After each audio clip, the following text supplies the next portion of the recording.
was the war in Vietnam, actually, that convinced me I would never be a member of either major party, and was not. And then, when I was kind of becoming desperate as an activist, at the tender young age of 50, after decades of activism, seeing us only, accelerating in the wrong direction, and then I got wind of Ralph Nader's campaign and became involved in that. Around that time, in my home state, us of Massachusetts, so-called progressive Massachusetts, we were, failing on every count. We came within a hair of passing Medicare for all, a single payer system, and then got beat back at the last minute by money that poured in from big pharma and the insurance companies, and after seeing us beaten back on every score, on, clean air issues, on, decent wages and jobs and everything, you name it. After being beaten back over and over, all these groups got together across our silos, and we passed public financing, so-called clean elections, which provides money to qualified candidates. Again, it's the same question, what do you do to show that you are actually a legitimate candidate, you have a base, and you are competitive in the race and all that, very reasonable set of criteria. And we passed this bill to allow for public financing as an alternative. It didn't eliminate the private financing, and unfortunately that was still in the mix, but it allowed the public to choose, do you want a candidate who's running on the public interest, or a candidate who's sponsored by big pharma and the war contractors, et cetera. Yeah. So, it allowed that system. And then after it was passed, the Democratic legislature, which was like 80%, still is 80% Democratic in Massachusetts, they defeated, so it was passed by voter referendum, by the people, by a huge margin, 2-1, it was passed. And then the progressive Democrats of Massachusetts repealed campaign finance reform so that they could continue to have a stranglehold on the system. Yeah. That was it was around the year 2002 when it finally went down. And, at that point I was like, okay, that's the last straw. The Democrats have really shown that they are a hopeless case. And unfortunately, that has completely borne out over the years. And I was wondering, well, did I make that decision too soon? But, not so. It's only become more and more true that Democrats, like the Republicans, are beyond the pale. They are bought and paid for. They're not going to do what we, the people, need. We need public financing. There are many ways to fix this. And we also need, we need candidates on the ballot. So let me just urge right now, before we get too far into this, for anyone who's in New York or next to New York, all you have to be is a registered voter. You can go to New York for a day and collect signatures. And because RFK has bought up all the paid petitioners, essentially, this has to be almost entirely volunteer driven. So this is a grassroots campaign now, fighting for our right to have an anti-genocide, truly anti-war, pro-worker party in the mix. And we will be the only such party. Yes, Cornel West is in the mix. Claudia de la Cruz is in the mix. Wonderful candidates with a very similar message. However, they will be limited to a handful or maybe a dozen in the case of Claudia de la Cruz. But for Dr. West, it's pretty much a handful. And he has missed major deadlines, and even deadlines in minor states that are fairly easy to qualify for. So I didn't even know he was still running. I thought he dropped out. Well, in many ways, is he really running? I don't know. And that was one of the reasons why you can't do this first time out of the gate. You cannot run for president if you don't have a team, if you don't have a party, if you don't have a grassroots network, which is structured, and you don't have a lot of experienced people that are helping to set the course. I've, as a member of an independent grassroots party, I've just seen so many campaigns fail over and over because we don't have a structure and a machine. On the other hand, you don't want a machine, Right. You want a real grassroots effort. And we've sort of learned how to do that in the Green Party.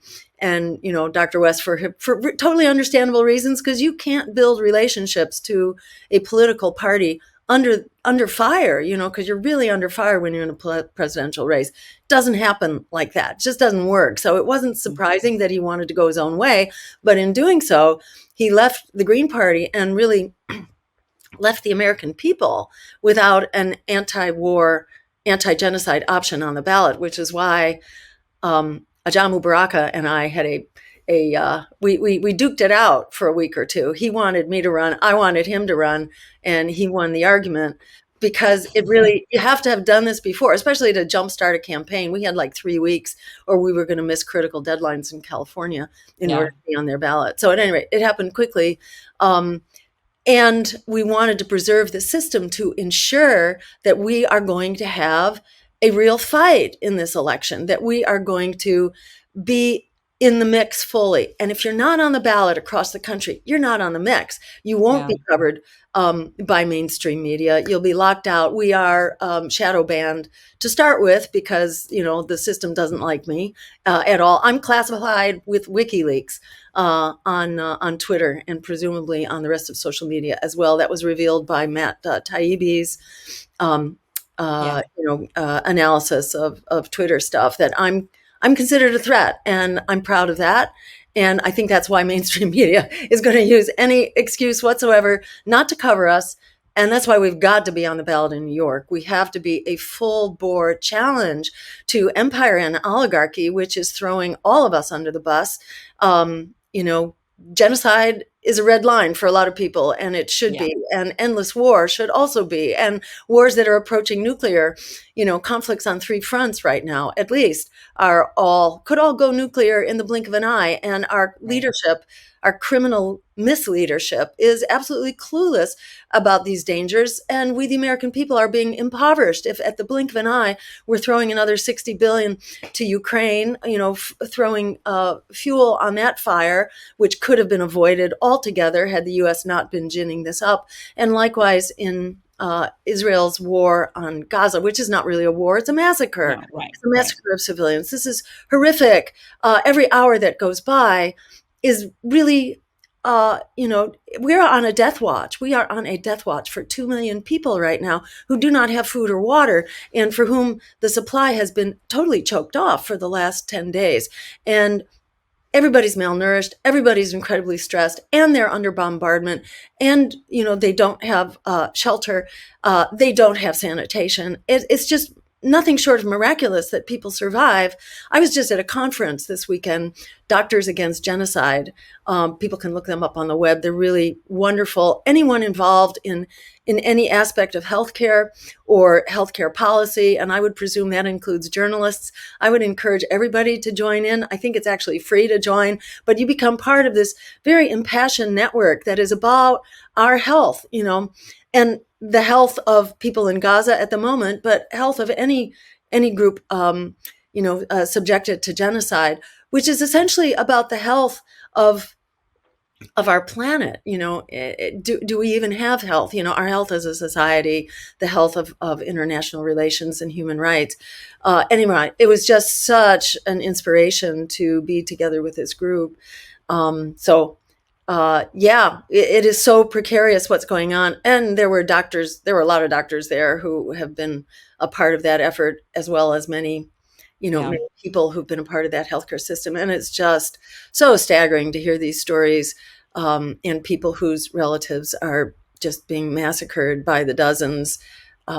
It's just unbelievable. So it's an extremely precarious situation that everyone has reason to rise up and demand an end to. And maybe we'll get to talking about a strike, because there's good reason for a general strike right now. And there is some, discussion that's starting to happen. The graduate students at the University of California are on strike now, some 48,000 of them, protesting that the university sent in these militarized fascistic police to bash heads, in many of the colleges in the system. So the graduate students are on strike now to protest the mistreatment of the Gaza encampment and the fact that the brutalizing fascistic police were called in, which is very exciting. And if some other unions begin to connect to that, Starbucks was recently